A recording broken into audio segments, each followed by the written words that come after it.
السلام علیکم ورحمۃ اللہ وبرکاتہ۔ ایک بار پھر سے سلام کرتا ہوں، جنہوں نے جواب نہیں دیا وہ بھی جواب دے لیں۔ حالانکہ محفل میں اگر کسی ایک نے بھی جواب دے دیا تو واجب ادا ہو جائے گا، لیکن آپ ثواب سے کیوں محروم رہتے ہیں، اس لیے آپ بھی جواب دینے کی کوشش کریں۔ السلام علیکم ورحمۃ اللہ وبرکاتہ۔ الحمدللہ رب العالمین والعاقبۃ للمتقین والصلاة والسلام علی سید الانبیاء والمرسلین، اما بعد فاعوذ باللہ من الشیطان الرجیم، بسم اللہ الرحمن الرحیم۔ یا ایہا الذین آمنوا اتقوا اللہ وکونوا مع الصادقین، صدق اللہ مولانا العلی العظیم۔ بادۂ توحید کے متوالوں، شمع رسالت کے پروانوں، غوث و خواجہ اور رضا کے چاہنے والوں، آئیے سب سے پہلے ہم اور آپ نہایت ہی ادب اور احترام کے ساتھ اپنے اور ساری کائنات کے مرکز عقیدت جناب محمد رسول اللہ صلی اللہ تعالی علیہ وسلم کی بارگاہ بے کس پناہ میں جس طرح سے میں آپ کو پڑھاؤں، میرے ساتھ مل کر پورا مجمع با آواز بلند ہدیہ غلامی درود و سلام کے انداز میں پیش کر لیں۔ پڑھیں الصلاۃ والسلام علیک یا رسول اللہ،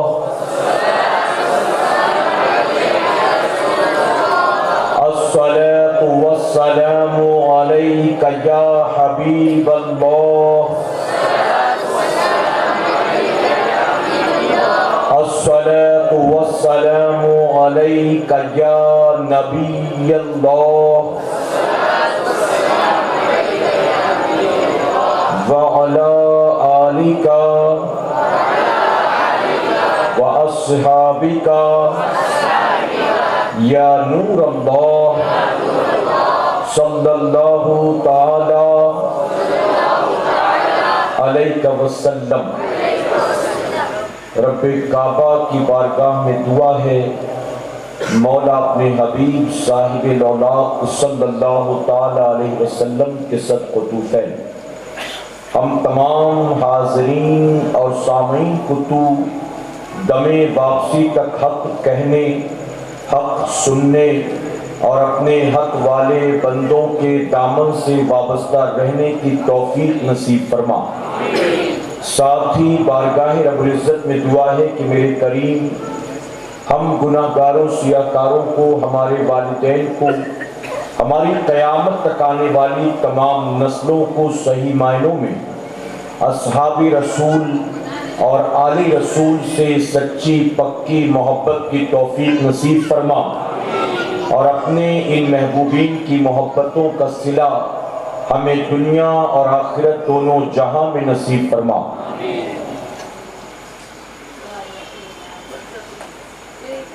وادی رضا کی کوہ ہمالا رضا کا ہے، وادی رضا کی کوہ ہمالا رضا کا ہے، جس سمت دیکھیے وہ علاقہ رضا کا ہے۔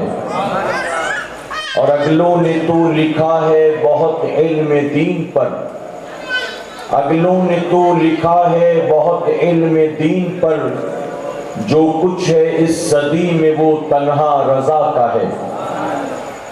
اور کسی عاشق نے بہت خوب کہا، نبی کے عشق میں جو بھی اسیر دام ہوتا ہے، نبی کے عشق میں جو بھی اسیر دام ہوتا ہے، اسی کے نام کوثر کا چھلکتا جام ہوتا ہے۔ نبی کے عشق میں جو بھی اسیر دام ہوتا ہے، اسی کے نام کوثر کا چھلکتا جام ہوتا ہے۔ اور ہمیشہ آزما کر ہم نے دیکھا ہے مصیبت میں ہمیشہ آزما کر ہم نے دیکھا ہے مصیبت میں رضا کا نام لینے سے بہت آرام ہوتا ہے۔ میرے پیارے آقا علیہ الصلوۃ والتسلیم کے پہلوانوں، آج کی شب یہ محفل پاک دو عظیم بزرگوں کی بارگاہ میں خراج عقیدت پیش کرنے کے لیے منعقد کی گئی ہے۔ اللہ رب العزت کی بارگاہ میں دعا ہے کہ میرا کریم محفل سجانے والوں کا سجانا اور ہمارا اور آپ کا یہاں آنا قبول فرمائے۔ میرے پیارے آقا علیہ الصلوۃ والتسلیم کے پہلوانوں، اس وقت اسلامی سال کا دوسرا مہینہ ماہ صفر المظفر ہمارے اور آپ کے سامنے سے گزر رہا ہے۔ آپ جانتے ہیں کہ اس ماہ مبارک میں بہت سارے اولیاء کرام کے عرص پاک کی تاریخیں آتی ہیں۔ ان میں بالخصوص اعلیٰ حضرت عظیم البرکت الشاہ امام احمد رضا خان فاضل بریلوی رضی اللہ عنہ کی تاریخ ہے، اور ساتھ ہی جو پچھلا مہینہ ہمارے سامنے سے گزرا ماہ محرم الحرام، اس ماہ مبارک میں بھی شہدائے کربلا کے ساتھ ساتھ اور بہت سارے اولیاء کرام کے عرص پاک کی تاریخ آتی ہے، جس میں بالخصوص مخدوم پاک، مخدوم تیچوچا، مخدوم اشرف جہانگیر سمنانی رضی اللہ تعالیٰ عنہ کی عرص پاک کی تاریخ ہے۔ تو آج کی شب اس محفل پاک میں ہم ان دونوں بزرگوں کی بارگاہ میں خراج عقیدت پیش کریں گے، اس نیت کے ساتھ کہ اللہ تبارک تعالیٰ قیامت میں ہمیں اور آپ کو اپنے انہی محبوبین کے قدموں میں جگہ عطا فرمائے۔ میرے پیارے آقا علیہ الصلوۃ والتسلیم کے پہلوانوں، عام طور پر یہ ہمارے یہاں دیکھا گیا ہے کہ جب کسی بزرگ کے نام پر محفل سجائی جاتی ہے تو ہمارے مقررین عام طور پر ان کی کرامات بیان کرتے ہیں، اور عوام بھی اولیاء کرام کی کرامات کو سننے کا زیادہ شوق رکھتی ہے۔ جب خطیب یہ بتاتے ہیں کہ انہوں نے پانی پر چل کر دکھا دیا، ہوا میں اڑ کر دکھا دیا، مردے کو زندہ کر کے دکھا دیا، تو اس کو سن کر لوگ سبحان اللہ کہہ کر داد دیتے ہیں۔ لیکن میری اپنی سوچ یہ ہے کہ ہمارا اور آپ کا تعلق اہل سنت والجماعت سے، اور اللہ کا بے پناہ کرم اور احسان ہے، اگرچہ ہم فتنوں کے پرفتن دور میں پیدا ہوئے، لیکن میرے کریم نے ہمیں اور آپ کو حق جماعت میں پیدا فرمایا۔ میرے پیارے آقا کے پہلوانوں، تنہا یہی وہ جماعت ہے۔ یوں تو مسلمان کہلانے والے بہت سارے فرقے، لیکن صرف اہل سنت والجماعت وہ جماعت ہے کہ جس کے دل میں اللہ کی بھی محبت ہے، رسول اللہ کی بھی محبت ہے، 1,24,000 40,000 کم و بیش تمام انبیاء کی محبت ہے، نبی کی اہل بیت کی محبت ہے، نبی کے صحابہ کی محبت ہے، تابعین و تبع تابعین اکرام کی محبت ہے، تمام ائمہ کی محبت ہے، تمام مجددین کی محبت ہے، تمام اولیاء و صوفیاء کی محبت ہے۔ یعنی اللہ نے ہمارے سینے میں محبتوں والا دل رکھا ہے، اس دل میں اللہ نے محبتوں کو کوٹ کوٹ کے بھر دیا ہے۔ ہمارے دل میں محبت ہی محبت ہے، اور ہم سنیوں کی محبت کا حال یہ ہے، اگر پتہ چلتا ہے کہ فلاں آدمی غوث پاک سے محبت کرتا ہے، امام حسین سے محبت کرتا ہے، غریب نواز سے محبت کرتا ہے، تو ہم اس سنی سے بھی محبت کرتے ہیں۔ ہمارے دلوں میں اگر نفرت ہے تو صرف ان کے لیے جو یا تو امام الانبیاء کی گستاخی کرتے ہیں، یا تو حضور کے صحابہ کی گستاخی کرتے ہیں، یا تو حضور کی آل کی گستاخی کرتے ہیں، یا اولیاء اکرام کی بے ادبی کرتے ہیں، ان کی گستاخی کرتے ہیں۔ اگر ہم سنیوں کے دل میں نفرت ہے تو صرف ان کے لیے، ورنہ اللہ نے ہمارے دل میں محبت ہی محبت پیدا فرمایا ہے۔ اور ایک بات، چونکہ پہلی بار آپ کے اس علاقے میں آیا ہوں، ایک بات اور کہنا چاہوں گا۔ یہ مدرسے کے بچے میرے سامنے بیٹھے ہیں، اور محلے کے بہت سے نوجوان بھی یہاں بیٹھے ہوئے۔ آپ جب مدرسے سے فراغت کے بعد دنیا کے کسی کونے میں چلے جائیں، یا جو پیچھے بچے بیٹھے ہیں پڑھائی لکھائی کے بعد وہ بمبئی چلے جائیں، کولکتہ چلے جائیں، بنگلور چلے جائیں، چنئی چلے جائیں، یا انڈیا سے نکل کر روزی روٹی کے چکر میں دبئی چلے جائیں، امریکہ چلے جائیں، کینیڈا یا لندن چلے جائیں، آپ دنیا کے کسی کونے میں چلے جائیں، آپ مطمئن ہو کر جائیں کہ اللہ تبارک تعالیٰ نے آپ کو کسی باطل فرقے میں پیدا نہیں کیا، اللہ نے آپ کو حق جماعت میں پیدا فرمایا۔ بات سمجھ میں آ رہی ہے آپ کی؟ آپ جانتے ہیں حضور اکرم صلی اللہ علیہ وسلم نے 1450 سال پہلے فرمایا تھا کہ بنی اسرائیل 72 فرقوں میں بٹ گئی اور میری امت 73 فرقوں میں بٹ جائے گی۔ اب 73 فرقوں سے مراد صرف 73 سیکٹس نہیں ہوں گے، صرف 73 فرقے نہیں ہوں گے، بلکہ حضور یہ بتانا چاہ رہے ہیں کہ بنی اسرائیل جہاں تک پہنچی تھی میری امت اس سے آگے نکل جائے گی، اس کیٹیگری سے زیادہ گر جائے گی، اس سے آگے نکل جائے گی۔ نبی نے فرمایا 73 فرقوں میں بٹ جائیں گے، اور پھر آگے فرماتے ہیں کہ 73 میں 72 جہنم میں ڈال دیے جائیں گے اور صرف ایک جماعت ہوگی جسے اللہ جنت میں داخل فرمائے گا۔ اب آپ دیکھیں کوانٹٹی کے اعتبار سے، تعداد کے اعتبار سے 72 زیادہ ہیں کہ ایک زیادہ ہے؟ کاؤنٹ کے اعتبار سے، نمبرز کے اعتبار سے تو 72 زیادہ ہے نا، لیکن زیادہ ہونا بھی انہیں جنت میں نہیں لے گیا۔ آج بہت سے لوگ دکھاتے ہیں نا ہم زیادہ ہیں، ہماری تعداد زیادہ ہے، تو زیادتی یہ نجات کا سبب نہیں ہے۔ زیادہ ہو کر بھی وہ جنت میں نہیں گئے، جہنم میں ڈال دیے گئے، اور ایک اکیلی جماعت ہو کر جنت میں داخل کی گئی۔ یہ صحابہ کا ہم پر بڑا احسان ہے کہ صحابہ نے اسی موقع پر سوال کر کے ہمارا مسئلہ حل کر دیا۔ صحابہ نے عرض کیا یا رسول اللہ صلی اللہ علیہ وسلم 72 جہنمی، ایک جنتی، آخر اس جنتی جماعت میں کون سا کمال ہوگا، کون سا ہنر ہوگا، کون سی ایسی چیز ہوگی جو ان کو جنت میں لے جائے گی؟ تو حضور اکرم صلی اللہ علیہ وسلم نے بہت سی نشانیاں بیان فرمائی، علماء موجود ہیں۔ حضور اکرم صلی اللہ علیہ وسلم نے اس جنتی جماعت کی بہت سی نشانیاں بیان فرمائی۔ میرے پیارے آقا کے پیروانوں 1450 سال کے بعد ریسرچ کرنے والے، تحقیق کرنے والے ڈیپ میں جا کر تحقیق کر کے جو رزلٹ لے کر آتے ہیں وہ یہ ہے کہ نبی نے جتنی نشانیاں بتائی تھی وہ ساری نشانیاں صرف اہل سنت والجماعت میں پائی جاتی ہیں۔ میں آپ کو ساری نشانیاں نہیں گناتا ورنہ وہ دونوں ٹاپک رہ جائیں گے، میں آپ کو صرف ایک نشانی بتاتا ہوں، اجازت ہے آپ کی؟ اس جماعت کے جنتی ہونے کی سب سے بڑی نشانی یہ ہے کہ شروع سے لے کر اب تک جتنے اولیاء اکرام پیدا ہوئے اللہ نے سارے ولی اسی جماعت میں پیدا فرمائے۔ آپ کو کسی باطل فرقے میں، شیعوں میں، بوریوں میں، کھوجاؤں میں، چکرالیوں میں، بوچالیوں میں، مرزائیوں میں، قادیانیوں میں، سب میں کہیں کوئی مخدوم نہیں ملے گا، کہیں کوئی غوث نہیں ملے گا، کہیں کوئی خواجہ نہیں ملے گا، کہیں کوئی مجذوب نہیں ملے گا۔ آپ کو کسی فرقے میں کوئی ولی نہیں ملے گا، سارے ملیں گے تو صرف سنیوں میں ملیں گے، اور سارے سنیوں ہی میں کیوں پیدا ہوئے؟ اس کی وجہ کہ جو اللہ کا ولی ہوتا ہے وہ کافر کے گھر پیدا نہیں ہوتا، اللہ کا ولی مومن کے گھر پیدا ہوتا ہے۔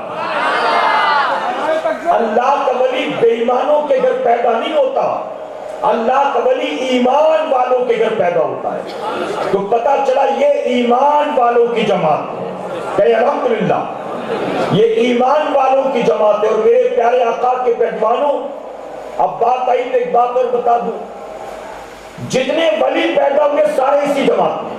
اور آپ دیکھیں ہندوستان کی سرزمین پر اسلام کا پرچم بتائیے کس نے لہرایا؟ آج بہت سارے فرقے ہمارے ملک میں، اور کچھ علاقوں میں تو بہت تیزی سے پھیل رہے۔ ابھی میں آندھرا پردیش اور تلنگانہ کے دورے پر تھا، ایک علاقے والے آئے ملنے کے لیے، میں نے ان سے پوچھا کہ آپ کے یہاں پر مسجدیں کتنی؟ تو انہوں نے کہا کہ ہمارے یہاں 110 مسجدیں ہیں، لیکن 110 میں صرف ایک سنی ہے، ایک سنی۔ میں نے کہا کہ یہ باقی جو 109 ہیں یہ کیا کبھی ہماری نہیں تھی؟ تو کہتے ہیں کہ حضرت ایک وقت ایسا تھا کہ ساری کی ساری ہماری تھی، لیکن دھیرے دھیرے کر کے باطل فرقے والوں نے ایک مسجد پر قبضہ کر لیا اور اب صرف ایک بچی ہے اور ہم پوری طاقت لگا کر اس کو بچانے کی کوشش کر رہے ہیں. آپ جانتے جب ایسی خبر آتی ہے تو اتنا افسوس ہوتا ہے.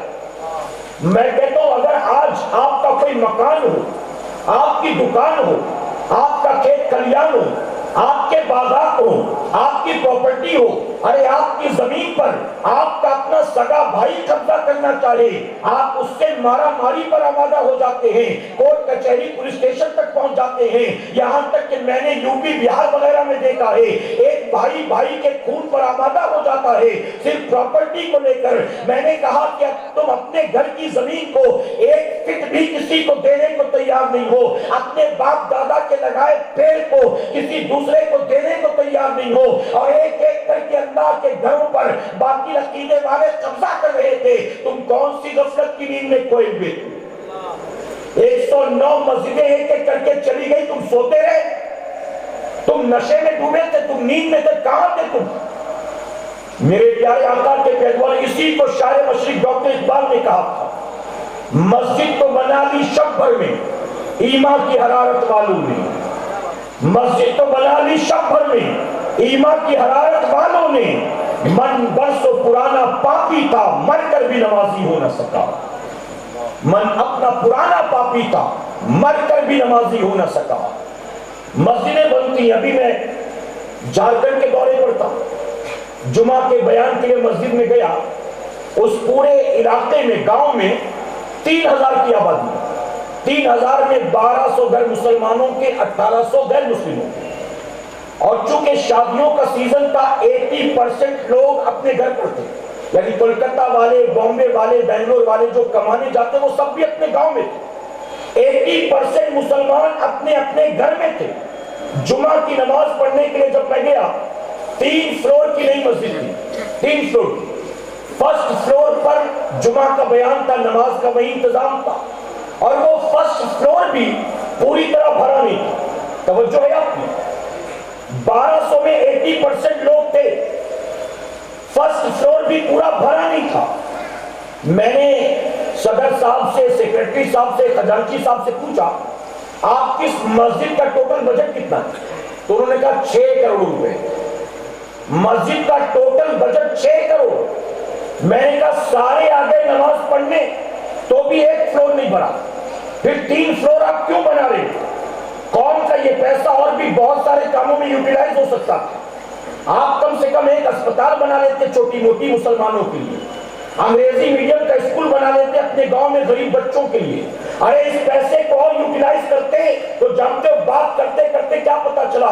میں نے کہا 80% لوگ آئے ہیں پھر بھی ایک مالا نہیں بھرا ہے, اور باقی کے 2 فلور پتہ نہیں کب بھریں گے. اور آپ کو عید کی نماز پڑھنی ہو, بقرہ عید کی نماز پڑھنی ہو تو عیدگاہ میں جاتے ہو, مسجد میں بھی نہیں پڑھتے ہو. تو یہ 6 کروڑ کیوں خرچ کیا؟ تو صرف وہ بتا رہے تھے, صرف یہ بتانے کے لیے آتے جاتے جی ٹی روڈ سے جب کوئی گزرے تو ہمارے گاؤں کی مسجد کا مینار اور گنبد نظر آئے.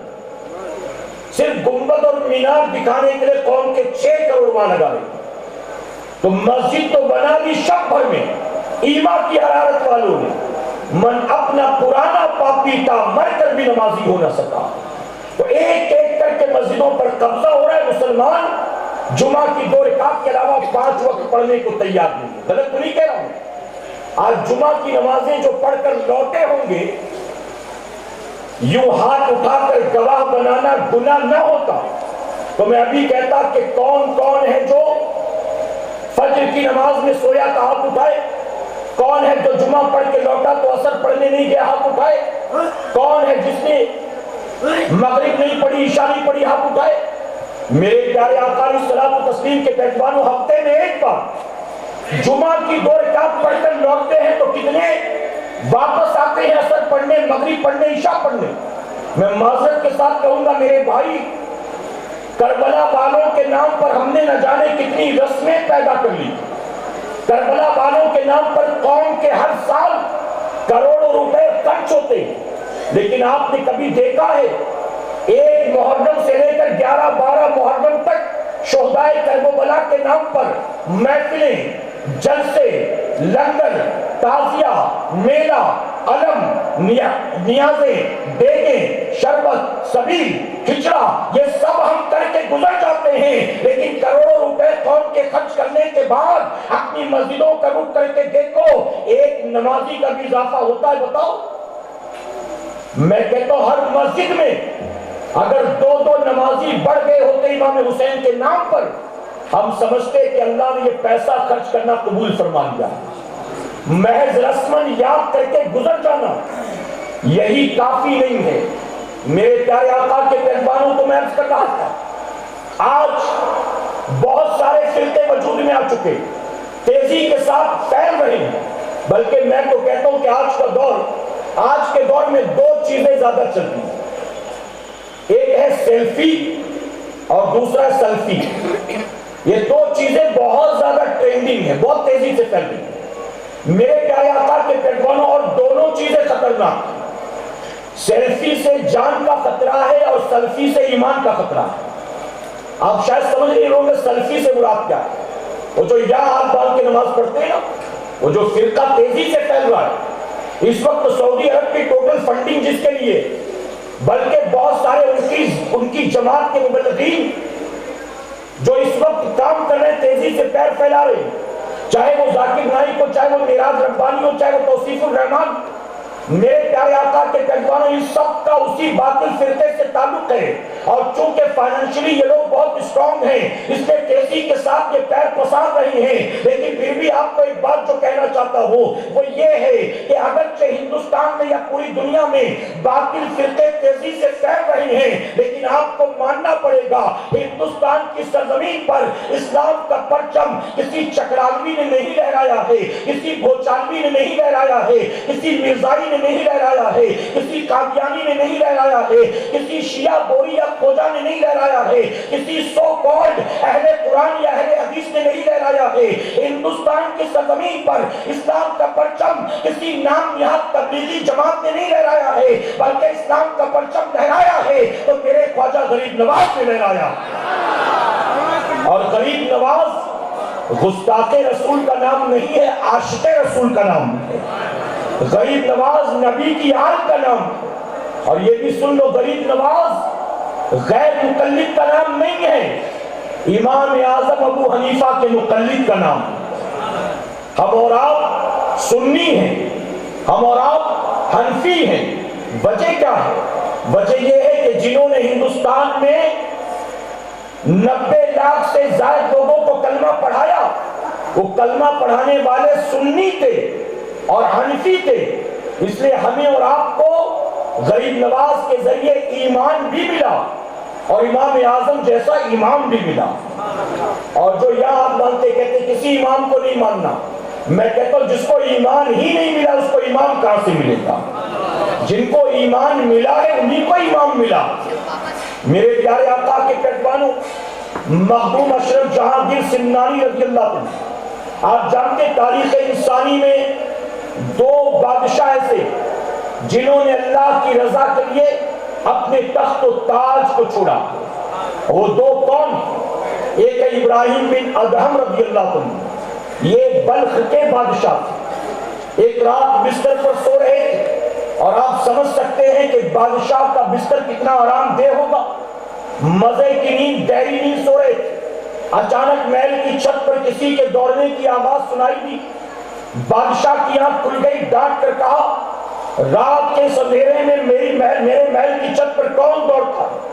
اوپر سے آواز آئی بادشاہ سلامت آپ سوتے رہیں، میرے اونٹ کھو گئے ہیں، میں اپنے اونٹوں کو تلاش کر رہا ہوں۔ بادشاہ کو غصہ آ گیا۔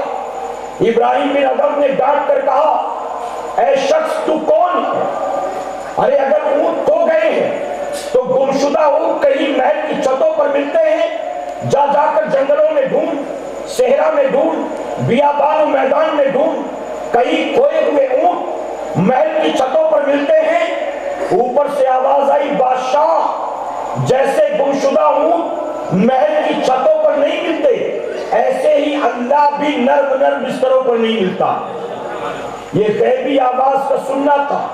بعض بزرگوں نے لکھا وہ خضر علیہ السلام تھے۔ اس آواز کو سنا، رات کے اندھیرے میں اپنے بستر کو چھوڑ کر تخت و تاج کو ٹھوکر مار کر نکل گئے اللہ کی راہ میں. اور پھر جانتے ہو چند سالوں کے بعد حال یہ ہوا, یہی ابراہیم بن ادھم دریائے دجلہ کے کنارے بیٹھے ہوئے اپنے پھٹے ہوئے کپڑے کو سوئی سے سل رہے تھے. بلخ کا ایک مسافر, ایک تاجر وہاں سے گزرا. جب اس کی نظر پڑی ابراہیم بن ادھم پر, پہچان گیا یہ تو ہمارے بادشاہ ہوا کرتے تھے. قریب آ کر سلام کیا اور سلام کر کے کہتا بابا یہ کیا حال ہے؟ بلخ کے بادشاہ اور کہاں یہ فقیری؟ ارے تخت و تاج کو چھوڑا اسی دن کے لیے؟ کیا ٹھاٹ تھی, کیا شان تھی, کیا روب و دبدبا تھا؟ اور آج پیبند لگے کپڑوں میں, کوئی پیبند لگانے والا ساتھ نہیں ہے. یہ حال آپ کا. آخر جو تخت و تاج کو ٹھوکر مارا تھا کیا اسی دن کے لیے؟ فرمایا ابراہیم بن ادھم رضی اللہ عنہ, آپ نے فرمایا تو دیکھنا چاہتا ہے کہ اللہ نے مجھے کیا دیا؟ آپ کی جو سوئی ہاتھ میں تھی لوہے کی, آپ نے دریا دجلہ میں پھینک دیا اور مخاطب ہو کر کہا اے دریا کی مچھلیوں, میری سوئی دریا میں گر گئی ہے اور میں تمہیں حکم دیتا ہوں میری سوئی کو باہر نکال کر لاؤ. فرمایا گیا کہ آپ کا یہ کہنا تھا کہ دریا کی تمام مچھلیاں اپنے اپنے منہ میں سونے اور چاندی کی سوئیاں لے کر باہر نکل آئی. ابراہیم بن ادھم نے فرمایا دیکھ اپنی آنکھوں سے اس تخت و تاج کو میں نے ٹھوکر مارا رب کی رضا کے لیے. اللہ نے مجھے یہ حکومت عطا کی, اللہ نے مجھے یہ حکومت عطا کی. اور دوسرے بادشاہ ہیں مخدوم اشرف جہانگیر سمنانی رضی اللہ عنہ. آپ خاندانی بادشاہ تھے, آپ سید ہونے کے ساتھ ساتھ خاندانی بادشاہ بھی تھے. بادشاہت آپ کے یہاں باپ دادا پردادا سے چلی آ رہی. آپ کی بادشاہت کا نام تھا سلطنت نور بخشیہ. آپ کے والد کے سید سلطان ابراہیم رضی اللہ تعالیٰ عنہ. اللہ تبارک تعالیٰ نے آپ کو, توجہ ہے نا آپ کی, میں کرامات بیان نہیں کروں گا. اچھا میں کوئی کرامت نہ بتاؤں, کیا ولایت کا انکار کریں گے کسی اللہ کے ولی کہ جب بتاؤں یہ کیا وہ کیا تبھی کہیں گے ہاں ولی تھے؟ ورنہ اگر نہ بتاؤں کرامت تو ولایت کا انکار کریں گے آپ؟ میرے پیارے آقا کے پیغمبروں, ولی کرامت کا محتاج نہیں ہوتا. اور یاد رکھیں ولی کرامت ذات منوانے کے لیے نہیں کرتا, ولی کرامت اپنی بات منوانے کے لیے دکھایا کرتا ہے. غریب نواز مدینے سے چلے تھے تو پیدل سفر طے کر کے اجمیر پہنچے تھے, سنا نا آپ نے. لیکن جوگی جیپال مقابلے میں آئے تو کیا کیا, ہوا میں اڑنے لگ گیا. میں کہتا ہوں یہ اللہ کا احسان ہے کہ ہم اس وقت پیدا نہیں ہوئے, آج پیدا ہوئے. ورنہ اس دور میں پیدا ہوئے ہوتے نا تو ہم میں سے کتنے ہوتے جو غریب نواز کو چھوڑ کے جوگی جیپال کا دامن پکڑ لیتے. کہتے یہ تو زیادہ پہنچیلا لگتا ہے. ہماری بامبے کی لینگویج میں کہتے یہ تو ہوا میں اڑ رہا ہے, یہ تو زیادہ پہنچیلا ہے. تو وہ غریب نواز کے مقابلے میں آیا, ہوا میں اڑنے لگا. غریب نواز نے کیا کیا, مقابلے میں آپ ہوا میں نہیں اڑے, تاریخ گواہ ہے آپ نے اپنی جوتیوں کو حکم دیا اور پھر جوتی ہوا میں پرواز کرتی ہے, جوگی جیپال کے سر پر جا کر پڑتی ہے. اور جب ولی کی جوتیاں سر پر پڑیں عقل ٹھکانے نہ آئی, یہ ہو ہی نہیں سکتا ہے. ولی کی جوتیاں پڑی, عقل ٹھکانے آ گئی. آیا تھا تو پرتھوی راج چوہان کا ایجنٹ تھا, نیچے اترا تو غریب نواز کا غلام بن گیا. تو ولی کرامت ذات منوانے کے لیے نہیں دکھاتا کہ میری دکانداری آن ہو جائے, میری پیری مریدی کے دھندے شروع ہو جائیں, لوگ میرا گنگان کرنا شروع کر دے. ولی کرامت دکھاتا ہے تو اپنی بات کو منوانے کے لیے دکھاتا ہے. جب ابو جہل نے اعتراض کیا تب نبی نے چاند کے ٹکڑے کر کے دکھائے. جب ابو جہل نے اعتراض کیا تب میرے نبی نے کنکریوں کو کلمہ پڑھایا. یوں چلتے پھرتے کنکریوں کو کلمہ نہیں پڑھاتے, روزانہ چاند کے دو چار ٹکڑے نہیں کرتے رہے. تو گویا نبی معجزہ دکھاتا ہے تو بات کو منوانے کے لیے, اور ولی کرامت دکھاتا ہے تو اپنی بات کو منوانے کے لیے. تو سلطان ابراہیم رضی اللہ تعالیٰ عنہ, اللہ تعالیٰ نے آپ کو دو یا بعض روایتوں میں آتا ہے 3 بیٹیاں دی تھی, لیکن اولاد نرینہ سے محروم. تقریباً دوسری یا تیسری بیٹی کے بعد 8 سال ہو گئے, کوئی اولاد نہیں. آپ کے دل میں تمنا تھی کہ جیسے باپ دادا سے ہوتے ہوئے سلطنت مجھ تک پہنچی، آخر میرا بھی تو جانشین کوئی ہونا چاہیے، میرے بعد یہ تخت و تاج کون سنبھالے گا؟ تو آپ کے دل میں یہ حسرت تھی۔ لیکن جانتے ہو بادشاہ بھی کیسے تھے؟ چونکہ سید تھے، دن بھر رعایا پروری کرتے اور رات آتی تو دنیا سے کٹ کٹا کر اپنے کمرے میں اللہ کی عبادت میں لگ جایا کرتے تھے۔ آپ اللہ کے ولی، آپ کی بیوی یعنی مخدوم کی چوچا کی والدہ جن کا نام حضرت خدیجہ رضی اللہ تعالیٰ عنہ آتا ہے تاریخ میں، وہ بھی اللہ کی ولیہ، ان کے والد بھی یعنی مخدوم پاک کے نانا بھی اپنے وقت کے بادشاہ تھے اور ولی بھی تھے۔ فرمایا کہ دونوں میاں بیوی تہجد کے پابند تھے، رات بھر عبادت کرتے۔ ایک رات جب مصلی پر بیٹھے نماز تہجد سے فارغ ہو کر اللہ کی بارگاہ میں دعا کر رہے تھے، اچانک محسوس ہوا کہ کمرے میں ہم دونوں کے سوا کوئی تیسرا بھی موجود۔ پلٹ کر دیکھا تو پایا کہ اس وقت ان کے کمرے میں اس دور کے مشہور مجذوب بزرگ جن کا نام بھی ابراہیم تھا وہ کمرے میں موجود تھے۔ سلطان سید ابراہیم نے جب دیکھا تو پریشان کہ آخر یہ میرے کمرے میں کیسے آ گئے؟ محل کے اندر میرا بیڈ روم، محل پر بھی پہرا، کمرے پر بھی پہرا، پھر آخر یہ مجذوب کمرے میں کیسے پہنچ گیا؟ پھر دل نے کہا اگر اتنے پہروں کے بعد بھی اللہ کا ولی تیرے کمرے میں آیا ہے تو اپنی مرضی سے نہیں آیا ہوگا، مولا کی مرضی سے آیا ہوگا۔ میاں بیوی آگے بڑھتے ہیں، مجذوب ابراہیم رحمۃ اللہ علیہ کی قدم بوسی کرتے ہیں، ان کے سامنے ہاتھ جوڑ کر ادب سے کھڑے ہو جاتے ہیں۔ مجذوب نے کہا سلطان ابراہیم بتا کیا چاہتا ہے؟ آپ نے فرمایا حضور میں کیا کہوں کہ کیا چاہتا ہوں، آپ سے میری کوئی بات چھپی نہیں ہے، آپ تو جانتے ہیں کہ مجھے کیا چاہیے۔ تو جانتے مجذوب ابراہیم نے کیا کہا؟ کہا ٹھیک ہے جا میں نے تجھے ایک بیٹا دیا، اور محبت سے کہیں جا میں نے تجھے ایک بیٹا دیا۔ یہ کہہ کر وہ پلٹے، دونوں میاں بیوی خوش پیچھے پیچھے چل پڑے۔ مجذوب پھر رکا، پلٹا، کہا جو چاہتا تھا دے دیا، اب کیوں پیچھے آتا ہے؟ دونوں خاموش تھے۔ اب مجذوب نے کیا کہا؟ کہا جا میں نے تجھے ایک اور بیٹا دے دیا۔ کہا تو ایک کے لیے پریشان تھے اور اللہ کے ولی نے دو دو بیٹوں کی بشارت دی، دو دو۔ اب بتائیے بیٹا کون دیتا ہے؟ اللہ دیتا ہے نا، اولاد دینے والا کون ہے؟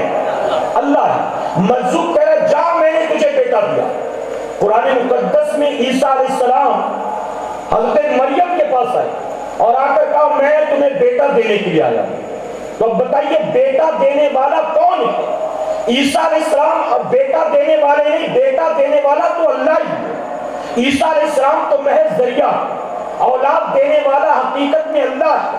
وہ جبرائیل علیہ السلام، آپ پڑھیے گا جبرائیل علیہ السلام، جبرائیل علیہ السلام ہے اولاد دینے والے جبرائیل، لیکن وہ کہتے ہیں میں تمہیں اولاد تمہیں بیٹا دینے آیا ہوں، تو وہ تو محض ذریعہ ہیں۔ اسی طرح مجذوب ابراہیم کہتے ہیں میں نے جا تجھے ایک بیٹا دیا، اب وہ تو صرف اللہ کے ولی کی زبان تھی، حقیقت میں اولاد دینے والا اللہ ہی ہے۔ اور ہم سنیوں کا عقیدہ یہی ہے، ہم جب کسی بزرگ کی بارگاہ میں جاتے ہیں اولاد کی دعا مانگتے ہیں، رزق میں برکت کی دعا مانگتے ہیں، بیٹی کے لیے رشتے کی دعا مانگتے ہیں، تو ہم اللہ کے ولی کی بارگاہ میں اللہ سمجھ کر نہیں جاتے، ولی اللہ سمجھ کر جاتے ہیں۔ اور ہم جانتے ہیں یہ دینے والے نہیں، یہ تو دلانے والے، یہ دلانے والے۔ میرے پیارے آقا کے پیروانوں فرمایا گیا تہجد سے فارغ ہوئے، اس کے بعد سلطان سید ابراہیم رحمۃ اللہ علیہ کچھ دیر آرام کے لیے سوئے۔ آپ کے خواب میں امام الانبیاء تشریف لاتے ہیں۔ میرے نبی اسی رات خواب میں تشریف لائے اور میرے آقا نے کہا میرے بیٹے ان قریب تیرے گھر میں ایک بچے کی ولادت ہوگی، وہ میرا بھی محبوب ہے اور اللہ کا بھی محبوب، ابھی پیدا نہیں ہوئے۔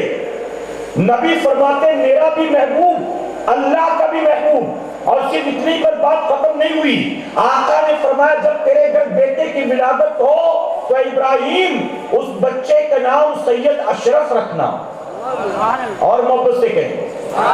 اب بتائیے جب بھی بچہ پیدا ہوتا ہے تو اس کا نام یا تو ماں باپ رکھتے ہیں، یا تو ننیحال والے رکھتے ہیں، یا تو ددیال والے رکھتے ہیں، لیکن مخدوم پاک کا مقام کتنا بلند و بالا ہے۔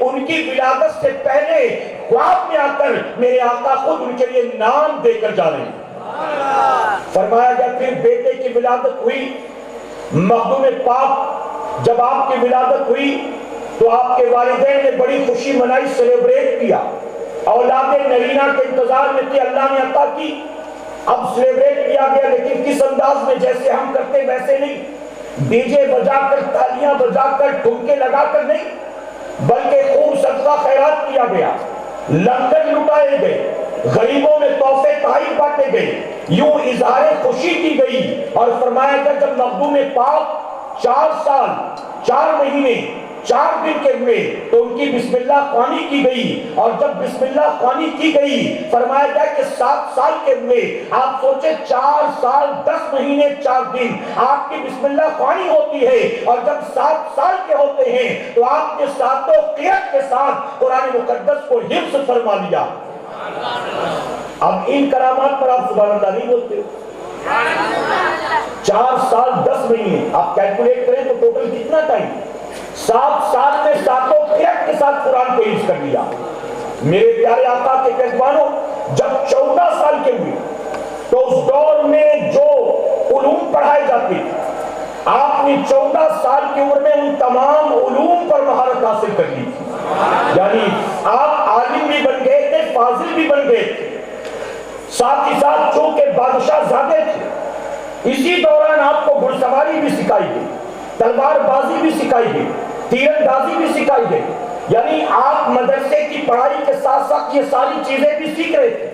اور جب 15 سال کے ہوئے، توجہ ہے آپ کی، 15 سال کے ہوئے تو آپ کے والد کا انتقال ہو گیا۔ اب والد کا سایہ سر سے اٹھا 15 سال کی عمر میں، تو تمام مشیروں نے، وزیروں نے، سپاہ سالاروں نے رائے مشورہ کر کے آپ کو بادشاہ بنا دیا، یعنی والد کی کرسی پر آپ کو بٹھا دیا۔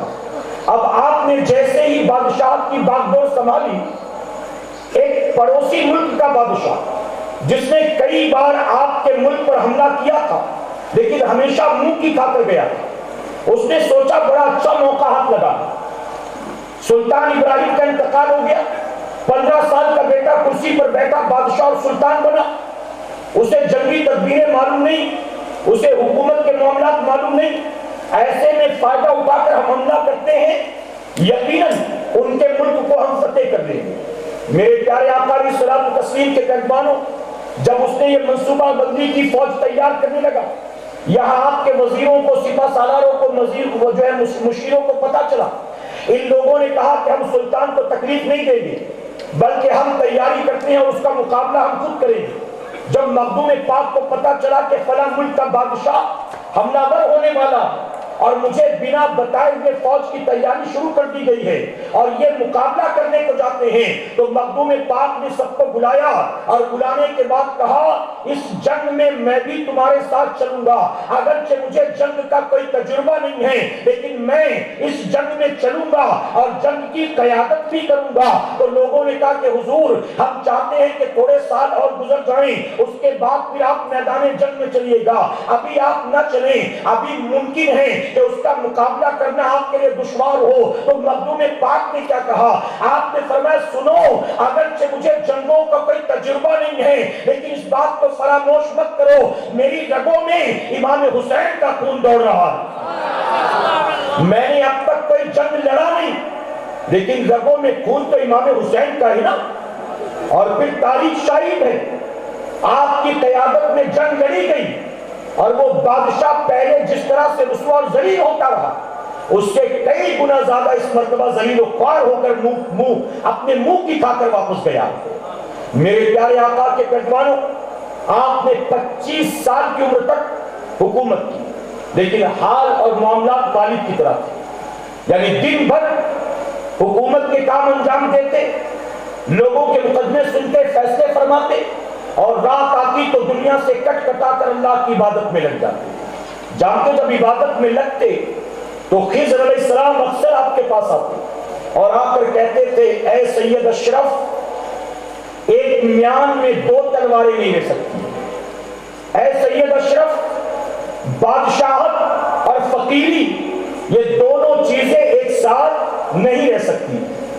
بار بار وہ کہتے آخرکار مخدوم پاک نے من بنا لیا، میں تخت و تاج کو چھوڑ کر اب نکل جاؤں گا۔ بڑی لمبی تاریخ ہے، اب میں پوری تاریخ میں نہیں جاتا۔ آپ نے اپنی والدہ سے کہا کہ امی جان، اب حکومت و بادشاہت میں میرا دل نہیں لگتا، میں سب کچھ چھوڑ چھاڑ کر اللہ کی راہ میں نکلنا چاہتا ہوں۔ تو جانتے یہ سن کر امی حیران نہیں ہوئی، ان کی والدہ حضرت خدیجہ رضی اللہ عنہا کہنے لگی بیٹا تو یہ سوچ رہا ہوگا کہ شاید پہلی بار میں یہ سنوں تو حیران رہ جاؤں۔ نہیں نہیں میرے بیٹے، مجھے تو تیری ولادت سے پہلے ہی تیرے نانا نے یہ بشارت دے دی تھی، مجھے تو پہلے ہی معلوم تھا تیرا بیٹا بادشاہت نہیں کرے گا، وہ تو تخت و تاج کو ٹھوکر مار کر فقیری اور درویشی کو اختیار کرے گا۔ بیٹے تو جب تخت و تاج پر بیٹھ گیا تو میں اسی دن کا انتظار کر رہی تھی، وہ دن کب آئے گا، وہ دن کب آئے گا، وہ دن کب آئے گا۔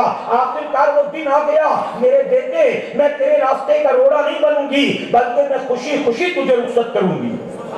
لیکن ماں نے کہا میرے بیٹے ایسے نہ جا، رات کے اندھیرے میں نکل کر مت جا، اگر تو یوں چلا گیا پھر تیرے بعد تیرا چھوٹا بھائی تخت پر بیٹھ گیا تو لوگ یہ کہیں گے کہ جبرن کہیں تجھے تیرے بھائی نے قید میں ڈال تو نہیں دیا، قتل تو نہیں کروا دیا کرسی پر بیٹھنے کے لیے۔ اور اس دور میں ایسا ہوتا تھا، ایک بھائی بھائی کا قتل کروا دیتا تھا خود بادشاہ بننے کے لیے۔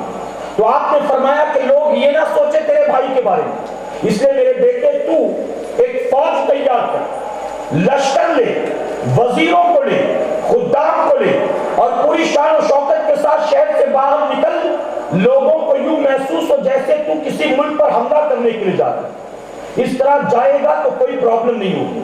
فرمایا گیا مخدوم پاک نے اپنی والدہ کے مشورے کو قبول کیا، اسی شان کے ساتھ نکلے اور آپ اپنے ملک کی سرحد تک پہنچتے پہنچتے دھیرے دھیرے کر کے سب کو اپنے لوٹا دیا۔ آپ کے دو غلام تھے جو آپ کا ساتھ چھوڑنے کو تیار تھے، دو غلام اور ایک آپ کا گھوڑا، یہ تین۔ فرمایا کہ آپ جا رہے ان کو بار بار کہے چلے جاؤ چلے جاؤ چلے جاؤ، نہیں جاتے وہ۔ ایک جگہ آرام کے لیے رکے، وہ دونوں بھی تھکے ماندے تھے، سو گئے گہری نیند میں۔ مخدوم پاک کی آنکھ کھلی، دیکھا وہ سو رہے ہیں تو ان دونوں کو وہیں چھوڑ کر آپ گھوڑا لے کر آگے چلے گئے۔ کچھ دور جانے کے بعد کہا کہ اب میں اکیلا رہ گیا لیکن پھر بھی گھوڑا میرے ساتھ ہے، تو میں بھوکا پیاسا تو رہ سکتا ہوں لیکن گھوڑے کے کھانے پینے کا تو انتظام کرنا پڑے گا، اب میں اس کا کیا کروں؟ راستے میں ایک فقیر ملا، آپ نے وہ گھوڑا بھی اللہ کی راہ میں صدقہ فرما دیا ہے، سب کچھ یوں چھوڑ دیا، ٹھوکر مار دی، اور میرے پیارے آقا کے پیروانوں ایک طویل سفر طے کرتے ہیں آپ ہندوستان کی سرزمین پر پہنچتے ہیں اپنے پیر و مرشد کے پاس۔ میں نے کہا نا ایک بڑا طویل سفر ہے، میں اگر اس کو بیان کروں درمیان میں بہت ساری کرامات بھی ہیں، وہ ساری بیان کروں تو بہت زیادہ وقت لگ جائے گا، اور ابھی مجھے اعلیٰ حضرت عظیم البرکت کے تعلق سے بھی آپ کو بتانا ہے۔ تو مخدوم پاک بنگال کی سرزمین پر پہنچے، آپ کے پیر و مرشد سے جب ملاقات ہوئی تو آپ کے پیر و مرشد نے جانتے ہو کیا کہا؟ آپ کے پیر و مرشد نے کہا کہ اے مخدوم اشرف، اے سید اشرف، جب تو اپنے ملک سے چلا تھا تب سے لے کر اب تک 2.5 سال لگے پہنچنے میں۔